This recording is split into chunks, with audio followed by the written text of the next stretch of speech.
मैं ट्रेन में एक एनक्रिप्टेड फाइल पर काम कर रहा था। तभी एक लड़के ने जानबूझकर मेरी सीट के पीछे लात मारी। मैंने लड़के को तमीज से रहने की याद दिलाई, लेकिन लड़के ने बस मुझ पर एक कप पानी फेंक दिया। मैंने अपना गुस्सा रोका और उसकी माँ से कहा, क्या आप प्लीज अपने बच्चे को कंट्रोल कर सकती हैं? उसने यह कहकर उसे टाल दिया, वह तो बस एक बच्चा है। फिर मेरी बेइज्जती की, मुझे छोटा कहा। मेरे पास पानी साफ करने के लिए रेस्ट रूम जाने के अलावा कोई चारा नहीं था।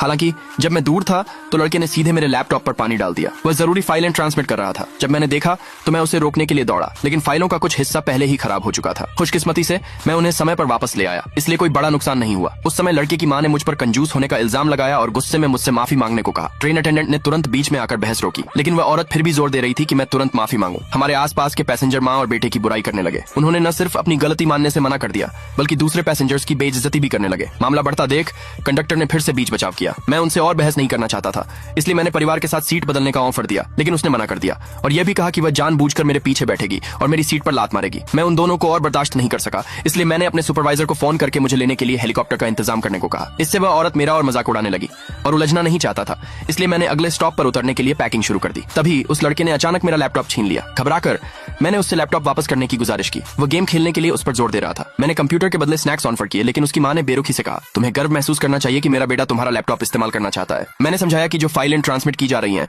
वे ट्रांसपोर्टेशन सिस्टम के लिए बहुत जरूरी हैं। अगर वे डैमेज हो जाती तो पूरी लाइन बंद हो सकती थी। पैसेंजर्स तब तक बहुत कुछ देख चुके थे और उन्होंने लैपटॉप वापस करने की मांग की, लेकिन लड़के को मेरी बात पर बिल्कुल भी यकीन नहीं हुआ। उसने कंप्यूटर उठाया और उसे जोर से फर्श पर पटक दिया। इस बार वह पूरी तरह से टूट गया। जल्द ही सभी ट्रांसपोर्टेशन सिस्टम में गंभीर दिक्कतें आने लगीं और हमारी ट्रेन का भी सिग्नल चला गया। डिब्बे में अफरा तफरी मच गई। खुशकिस्मती से ट्रेन चीफ ने जल्दी से कंट्रोल कर लिया। ट्रेन के हिलने से मेरे लैपटॉप की हार्ड ड्राइव फर्श पर गिर गई। लड़के के दादा ने तुरंत मेरी तरफ इशारा किया और चिल्लाया, ये एक जासूस है। कुछ कंफ्यूज पैसेंजर ने मुझे बांध दिया। दूसरे पार्ट के लिए कमेंट में यस लिखे।